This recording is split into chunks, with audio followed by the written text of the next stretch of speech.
Right. So అందరికీ నమస్కారం. ఈ యొక్క వీడియోలో భారతదేశము భౌగోళిక స్వరూపాలు 10th క్లాస్ యొక్క మొదటి లెసన్ గురించి మాట్లాడతాం. First lesson. మరి భారతదేశ భౌగోళిక స్వరూపాలలో ముఖ్యంగా ప్రధాన భూస్వరూపాలు ఏంటి? ప్రధాన భౌగోళిక భూస్వరూపాలు ఏంటంటే ఇక్కడ పీఠభూములు. ఏంటండి? పీఠభూములు మరియు మైదానాలు,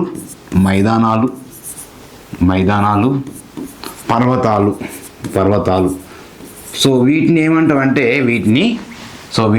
సార్ అంటే ప్రధాన భౌగోళిక స్వరూపాలు అంటారు. ప్రధాన భౌగోళిక స్వరూపాలు. సో వీటిని ద్వితీయ శ్రేణి అంటే మనకు 3 శ్రేణులు ఉన్నాయి. ప్రథమ శ్రేణి భూస్వరూపాలు, రెండవ శ్రేణి భూస్వరూపాలు, మూడవ శ్రేణి భూస్వరూపాలు. సో మొదటి శ్రేణి భూస్వరూపాలు మీకు ఐడియా ఉండాలి. ఆల్రెడీ మీకు 7th క్లాస్లో వస్తుంది. ఏంటంటే మొదటి శ్రేణి భూస్వరూపాలు అంటే మహాసముద్రాలు, ఖండాలను మొదటి శ్రేణి భూస్వరూపాలు అంటాం. సో ఇక్కడ భూస్వరూపాల గురించి చూసినప్పుడు మొదటి శ్రేణి ఏంటండి? మొదటి శ్రేణి. సో మొదటి శ్రేణి భూస్వరూపాలు అంటే ఏంటి సార్ అంటే ఇక్కడ ఖండాలు. మరి నెక్స్ట్ ఏంటి? ఖండాలు, మహాసముద్రాలు. సో వీటిని ఏమంటారంటే మొదటి శ్రేణి భూస్వరూపాలు అంటాం.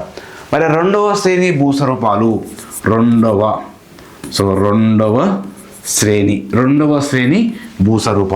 రెండవ శ్రేణి భూస్వరూపాలు ఏంటంటే ఇక్కడ పర్వతాలు, మైదానాలు, పీఠభూములు. సో వీటిని ఏమంటారు సార్ అంటే రెండవ శ్రేణి భూస్వరూపాలు అంటాము. మూడవ శ్రేణి భూస్వరూపాలు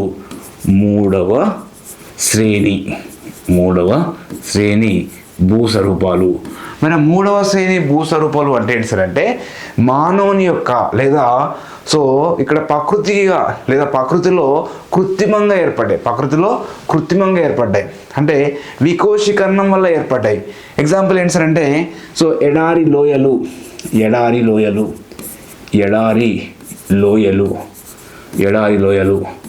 అగాధ దరి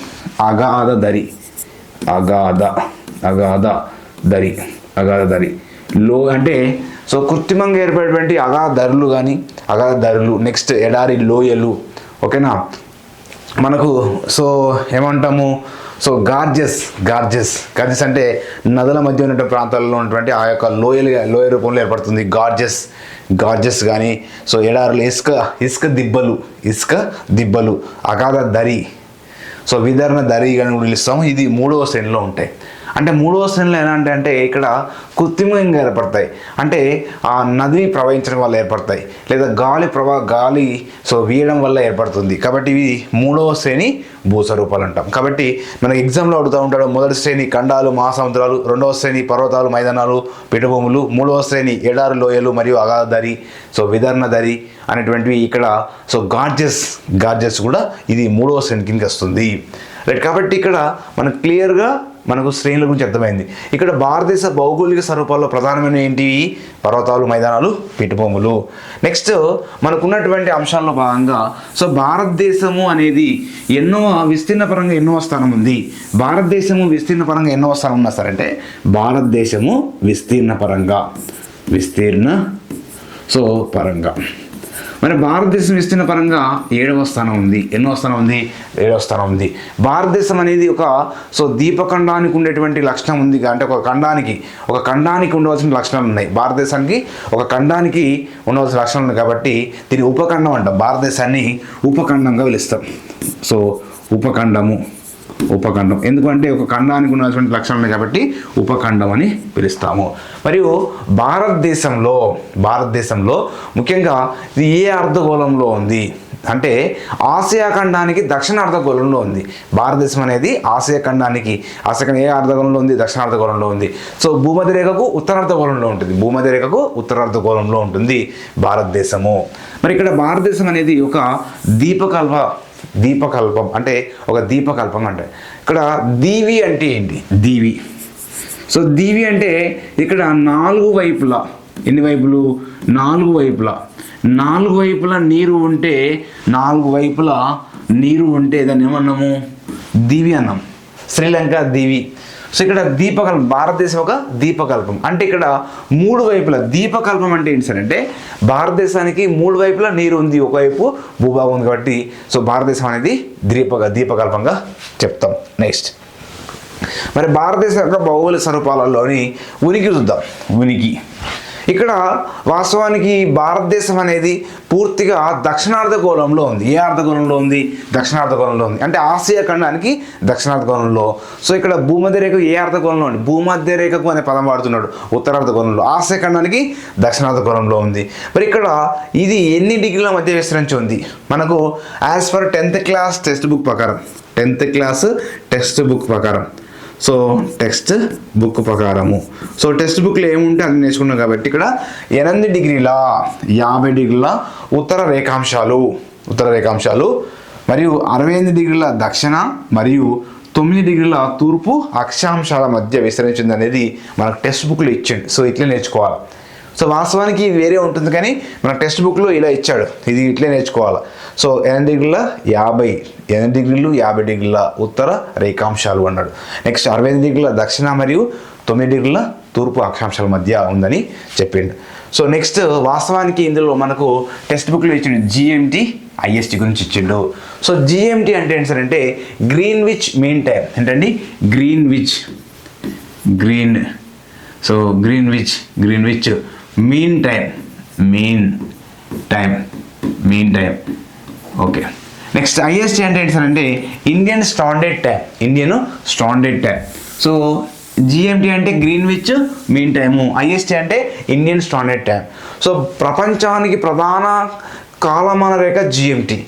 ప్రపంచానికి ప్రధాన కాలమాన రేఖ అంటాం. ప్రధాన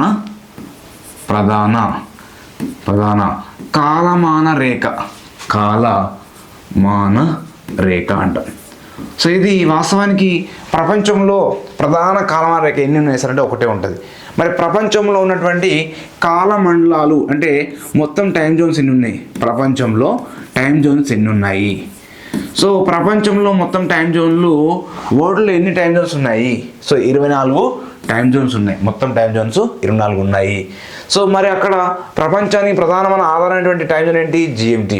భారతదేశం యొక్క టైం జోన్ పేరేంటి? ఐఎస్టీ. భారతదేశంలో ఎన్ని టైం జోన్ ఉన్నాయి? భారతదేశంలో ఒకటే ఉంది. ఆ ఒక టైం జోన్ పేరు IST, Indian standard time. So ఇక్కడ ఈ జిఎంటీకి దీనికి ఉన్నటువంటి వ్యత్యాసం ఏంటంటే 5:30 గంటల ముందు ఉంటుంది. 5:30 గంటల ముందు ఉంటుంది. ఇక్కడ అడుగుతారు 5:30 గంటల ముందా వెనుక అంటాడు. ముందు ఉంటుంది. రైట్. మరి వాస్తవానికి మరి ఇక్కడ రేఖాంశాలు ఆధారంగా సో ఇక్కడ సమయాన్ని చెప్తాము. 1 డిగ్రీ రేఖాంశం దాటడానికి 1 డిగ్రీ రేఖాంశము సో దాటడానికి పట్టు సమయము 1 డిగ్రీ రేఖాంశం దాటడానికి పట్టు సమయము 4 నిమిషాలు. ఎన్ని నిమిషాలు పడుతుంది? 4 నిమిషాలు. రైట్. ఇక్కడ ఎగ్జాంపుల్ మనకు చాలాసార్లు ఎగ్జామ్లో క్వశ్చన్ అడుగుతాడు. ఎలా అడుగుతాడు సార్ అంటే సో ఇక్కడ 0 డిగ్రీ వద్ద ఎంత సమయం అవుతుంది? సో సాయంత్రం 4 అయితే 0 డిగ్రీ వద్ద సాయంత్రం 4 అయితే 82:30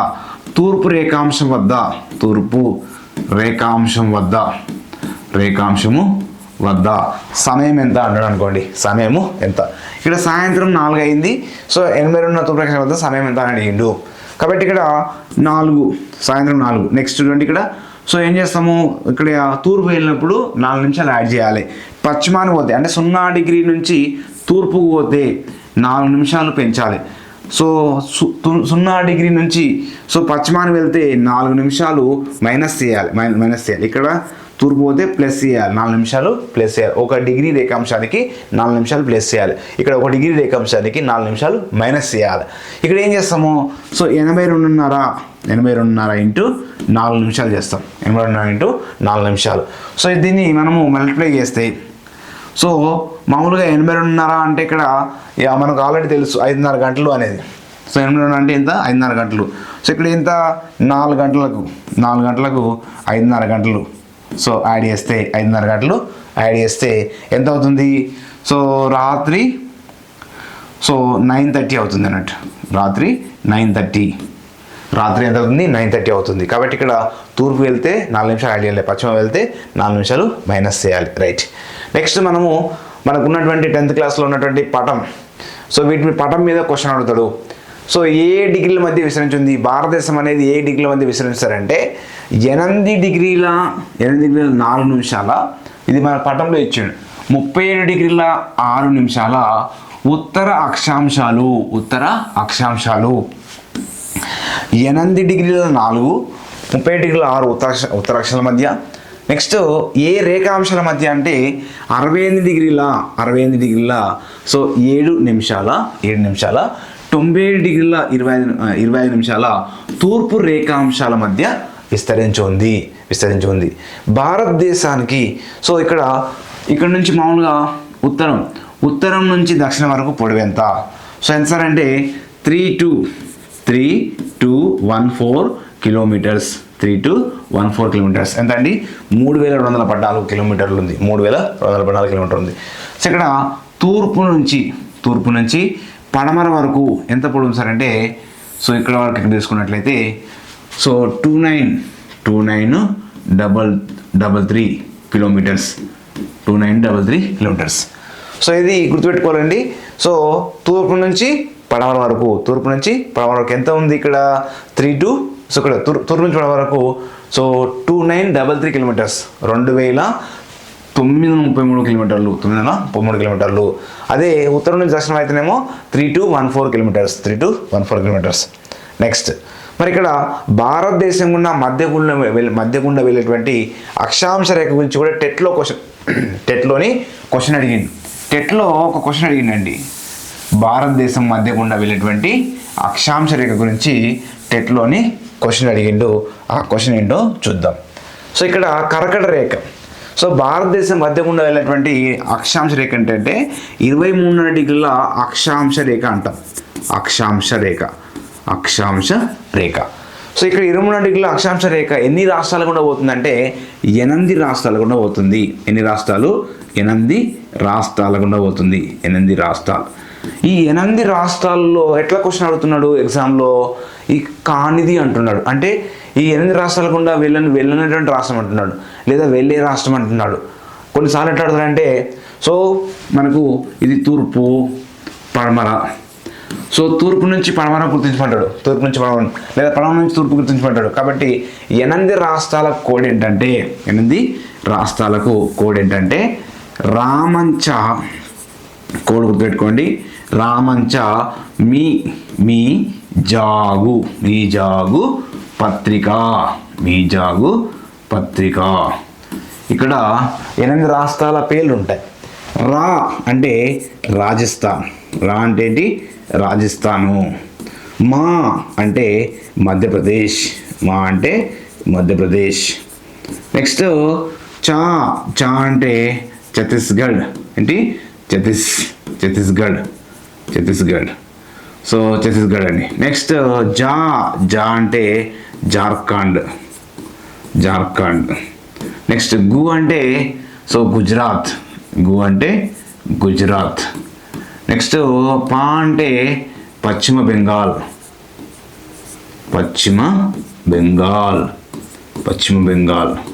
నెక్స్ట్ తి అంటే త్రిపుర. సో ఇక్కడ సో రా అంటే రాజస్థాన్, మా అంటే మధ్యప్రదేశ్, చా అంటే ఛత్తీస్గఢ్, జా అంటే జార్ఖండ్. నెక్స్ట్ మీ అంటే మిజోరాం. మిజోరాం. రైట్. సో మొత్తం 8 రాష్ట్రాల పేర్లు వస్తాయి. సో మనకు మ్యాప్లో కూడా మనం చూడొచ్చు. సో 23 డిగ్రీల సో ఉత్తర అక్షాంశ రేఖను మనం కర్కట రేఖ అంటున్నాం. ఈ కర్కట రేఖ వెళ్ళేటువంటి రాష్ట్రాలకు మనం కోడ్ ఇచ్చాం ఆల్రెడీ. సో ఇక్కడ మనము తూర్పు నుంచి పడమర అడిగాడు అనుకోండి. సో ఫస్ట్ ఏం వస్తుంది? మిజోరాం. సో ఫస్ట్ మిజోరాం, తూర్పు నుంచి పడమర. నెక్స్ట్ ఏం వస్తుంది? సో మనకు మిజోరాం తర్వాత మిజోరాం, ఫస్ట్ మిజోరాం వస్తుంది. ఓకే, మిజోరాం. నెక్స్ట్ పశ్చిమ బెంగాల్, త్రిపుర వస్తుంది. నెక్స్ట్ త్రిపుర,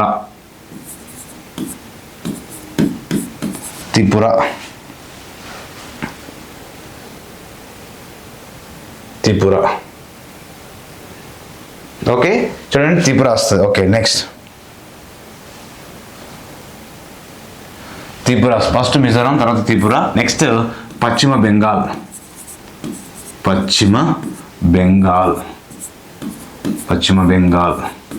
నెక్స్ట్ వచ్చేసి పశ్చిమ బెంగాల్ తర్వాత జార్ఖండ్.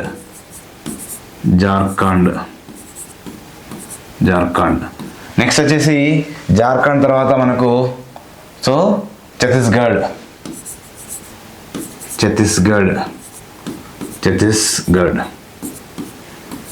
నెక్స్ట్ వచ్చేసి ఛత్తీస్గఢ్ తర్వాత నెక్స్ట్ మనకు మధ్యప్రదేశ్ వస్తుంది. మధ్యప్రదేశ్.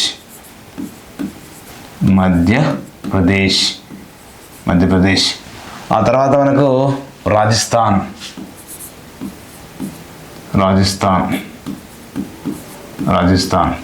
నెక్స్ట్ వచ్చేసి గుజరాత్.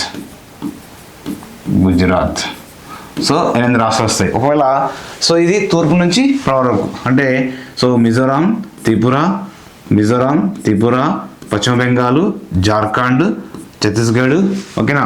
నెక్స్ట్ మధ్యప్రదేశ్, రాజస్థాన్, సో గుజరాత్, 8 రాష్ట్రాలు.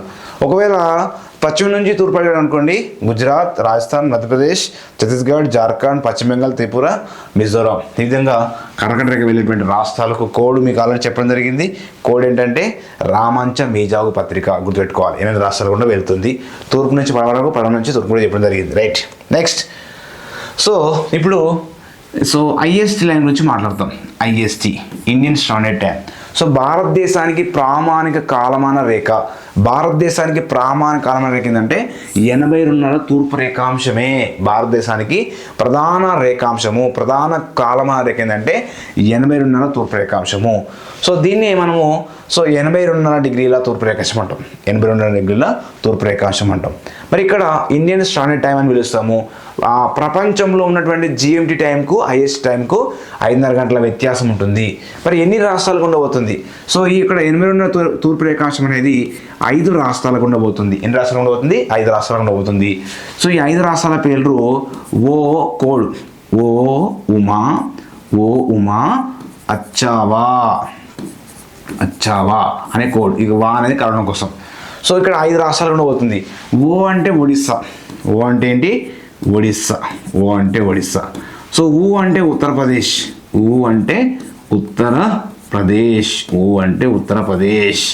సో మా అంటే మధ్యప్రదేశ్.